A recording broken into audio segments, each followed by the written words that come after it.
Hurry up. Into these horses, and they've now sort of grown up and they're all at 3 or 4 star level.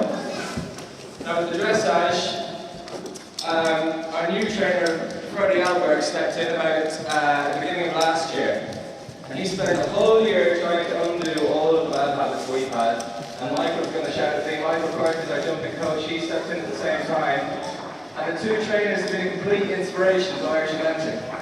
And if you read the Irish Field or Eventing magazine or Horse and Hound, constantly there's riders and trainers out there saying, watch out, the Irish are coming. So it's very much thanks to these guys and thanks to Ginny Elliott, our performance manager. So now we're going to crack on with the dressage. And as I say, this is the horse that I've had for a while. And we're now taking him from a sort of a bit of a cowboy dressage approach. I thought I was doing dressage at the beginning of last year, but then apparently I wasn't. I have to step up and behave a bit better. That's very right. So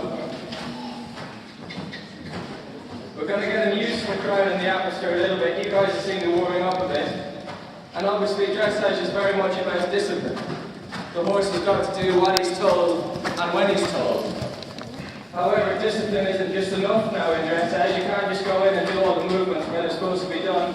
We have to add a bit of expression and a bit of engagement and power and show off our horses in the ring and show ourselves up. And I need to sit up a bit taller and have my hands in the right place.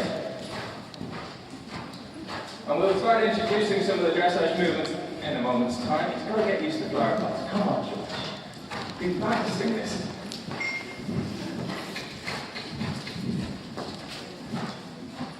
Okay, so we change on to the left rein. A little bit stiff to warm up there.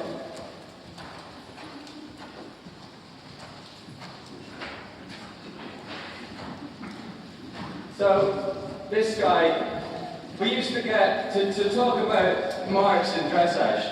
Let's try and understand what happens. So you score for each movement from a scale of 1 to 10. We don't get too many 10s.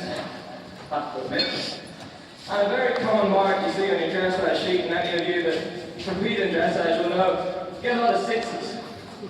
And 6 is a bit of an ordinary mark. You know, things haven't gone wrong. We haven't had a disaster. But it hasn't been too impressive. And the next one up there is a 7. And you're thinking, I'm not doing too badly now. And what's the difference between a 6 or a 7? It's one mark. You think it's not too big a difference. You get all 6s in your test. You end up scoring a 60 in an international competition. I'm telling you now, that won't have you anywhere near the leaderboard. It'll have you in the bottom quarter.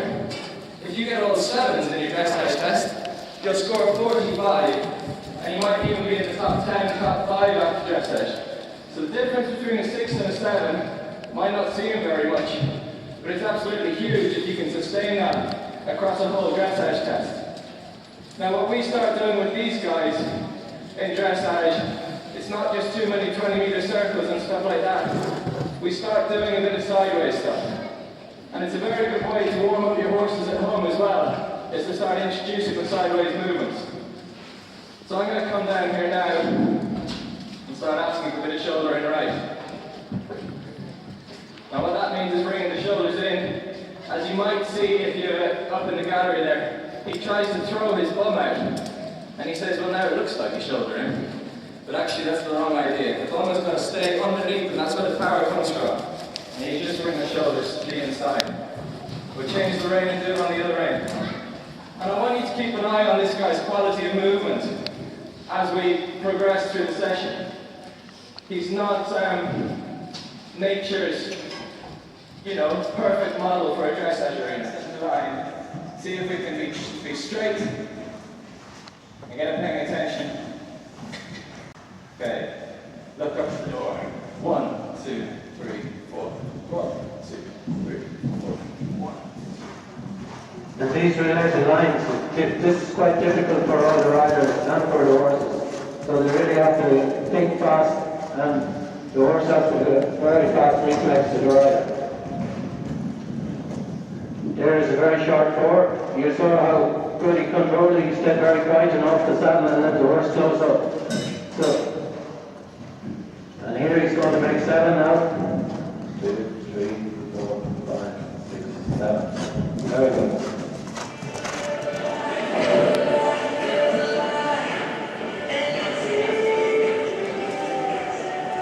Okay guys, so next up is Camilla Speirs. We've saved prettiest till last. Ciaran's broken the microphone, so I'm going to stay here and look stupid for a minute. But I can introduce Camilla while I try and fix the microphone. Camilla's the youngest girl here tonight, and she's still actually a young rider, but she's aiming for badminton. I think that's a bit greedy. If you're under 21, go to the young riders, do badminton as well, that's just showing off. But she's here again on quarter-size just a Jiff, who's been the horse that she's done juniors and young riders with. Camilla's come up through the Kildare Pony Club, and that's been her foundation. And last year she did her first 3-star, she did the World Cup at Tamsos, and she did very well there. And then she went on to Buccleuch to do a CCI 3-star, and that's qualified and set her up nicely for a trip to Badminton this year, where the two of us will be battling it out. Oh, she's on the microphone. Can you speak, Camilla? Can you hear me?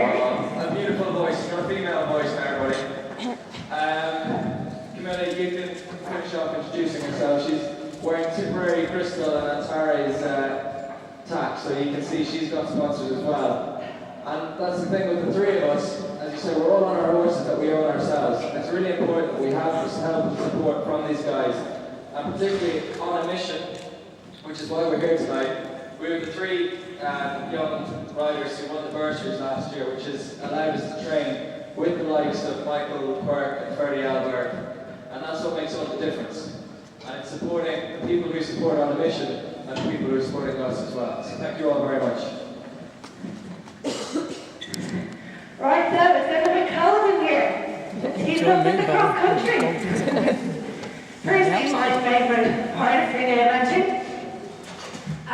requires serious fitness for horse and rider. Cross country is, as you know, obviously the most exciting.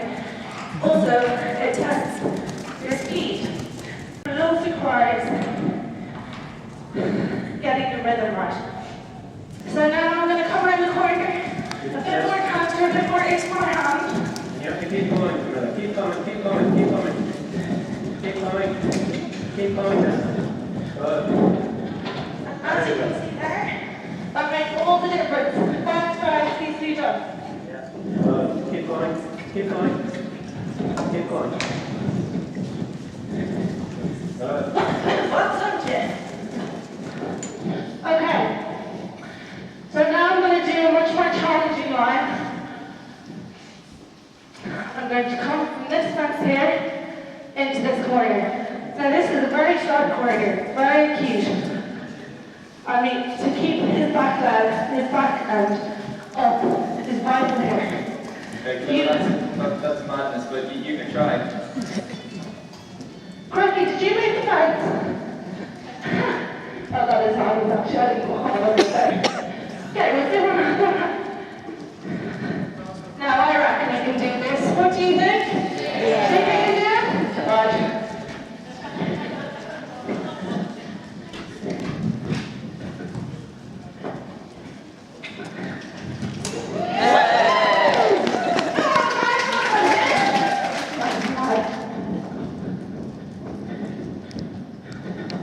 You can see she's keeping a really nice rhythm. She's not wasted any time around that corner.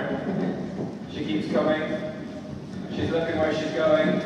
And she's putting fences together there without doing any maneuvering whatsoever. The horse stays in the one rhythm. And even there, she can take the bigger stride. You don't see the elbows flapping. You don't see the horse panicking.